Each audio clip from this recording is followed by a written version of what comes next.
And welcome back to Wandering Through Wayne's World. You know, we live in Florida, and it really doesn't matter where you live, but we live in Florida, and we get a lot of rain, a lot of flooding, a lot of stuff that happens. What do you do? What do you do when your house floods, when the upstairs tenant's washing machine breaks, okay, and the water comes pouring through your ceiling? What do you do? Well, here's what you do. With me is Jack and Dave from Rainbow International, and you guys do restoration. We do. Okay, so I'm guessing from what I know about Florida for 20 years that probably one of your biggest issues is going to be floods and mold. Floods and mold is the biggest thing. Okay, but you do more than just floods and mold. We also do fire, and Okay. we also do carpet and tile cleaning. Okay, so thank God fire is not as big as floods and mold. Right. Okay, let's talk about, for a moment, I want to talk about floods. There are so many different ways your house can get flooded. What do you see more than anything?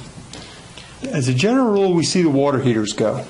And especially in a condo, if the water heater goes on the second or third floor of a condo, then the water comes pouring down into the first floor and second floor apartments, and the poor people in the first and second floor apartments had nothing to do with it.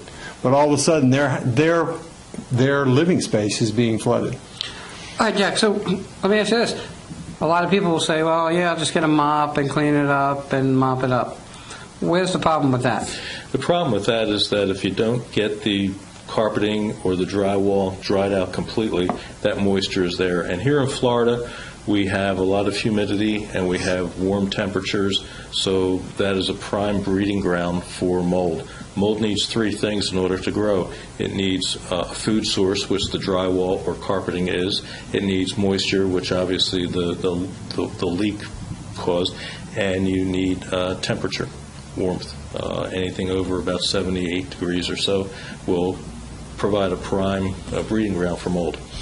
So it's not required to, if you get a leak and it leaks in the drywall, it's not required if you catch it soon enough to take the drywall out? Oh, no. We actually operate under the premise that you do not have to take that drywall out. We go in and we use rapid structural drying, which uses dehumidifiers and fans to blow dry air across the drywall, and that extracts the water out of the drywall so that we don't have to tear up a person's house in order to dry the water. Okay, well, what's the time frame on that?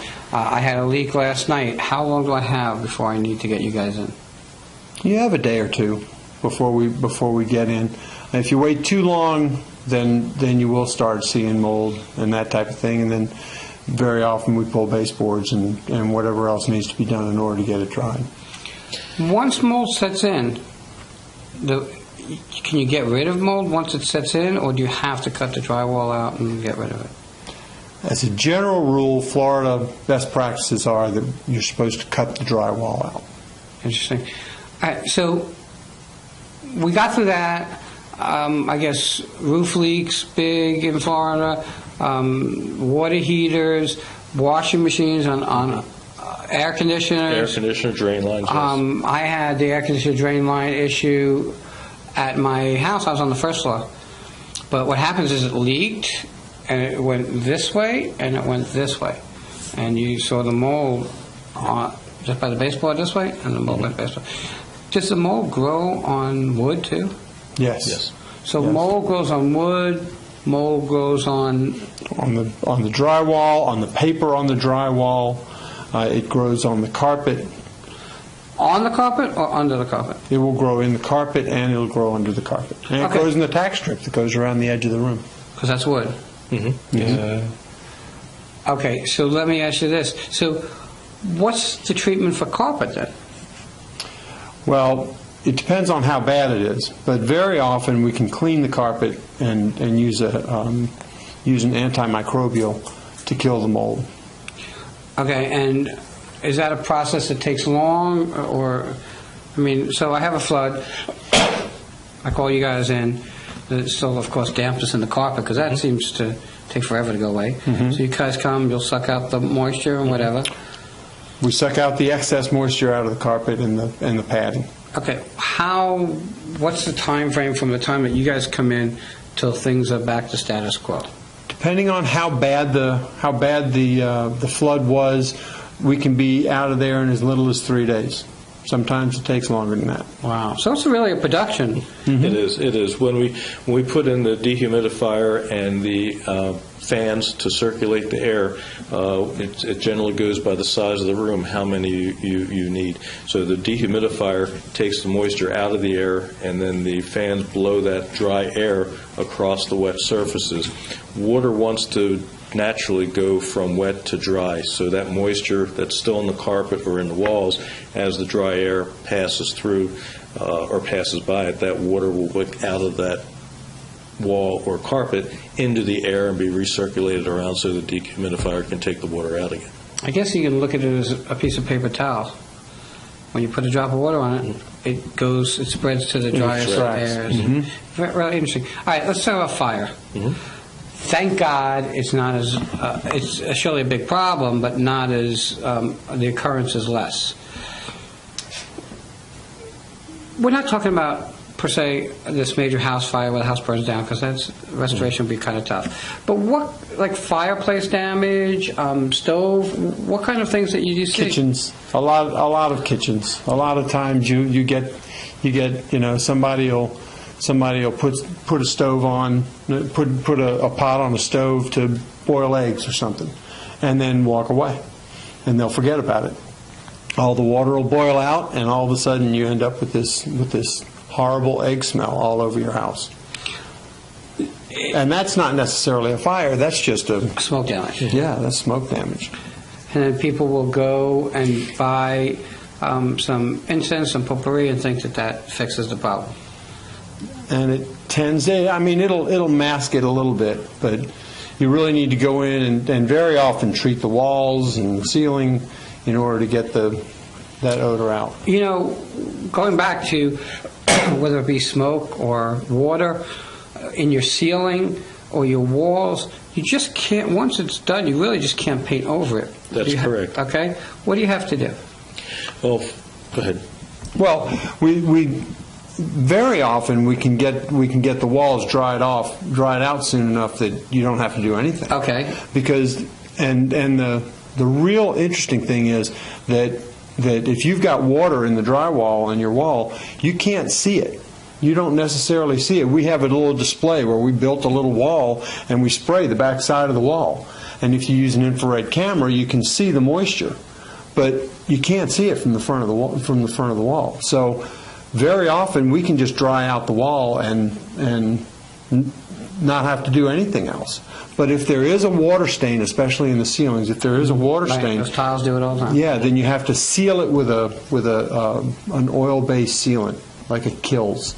Kills is a name brand product. We have Kills here because we had some water damage when we moved in here, and wanted to paint, and that stuff works really, really well. Okay. We're getting to the top of our time. You also do tile and carpet cleaning. Yes, we do. We do. Okay, let's talk about that for a second. So, how often should somebody clean their carpet by a professional to keep, per se, allergens down and to keep things from not breeding within the carpet?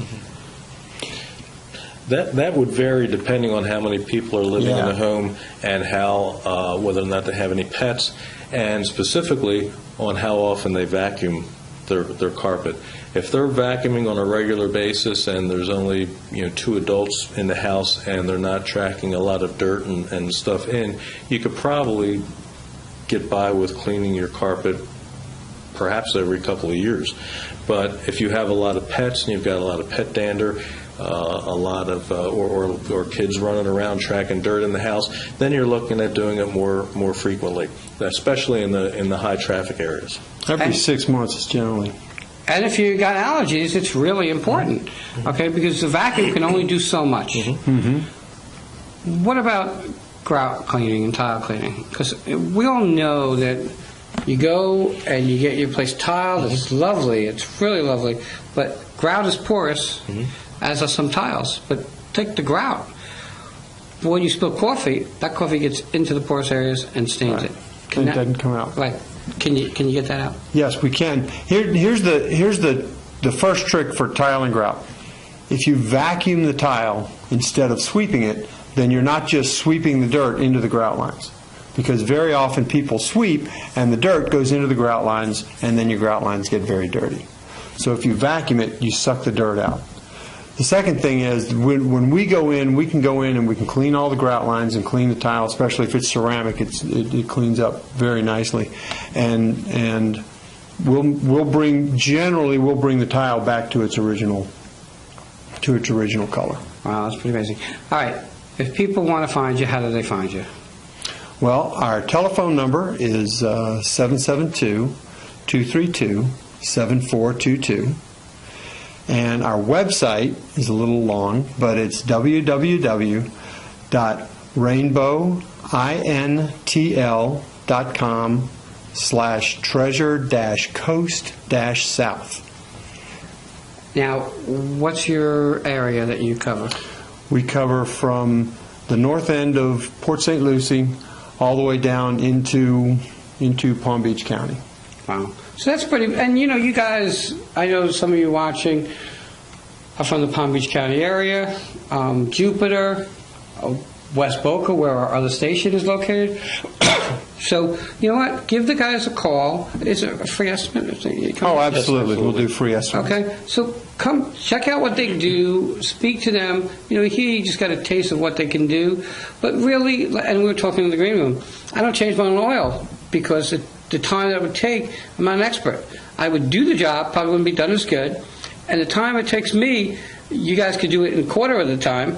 And by the time I buy all the fans and the dehumidifiers and stuff, it costs me money because floods don't happen every day. Right. So if you have a flood, get it taken care of by a professional. With that, I want to thank you guys for coming on. Thank you. Everybody check out Rainbow International. We'll be right back.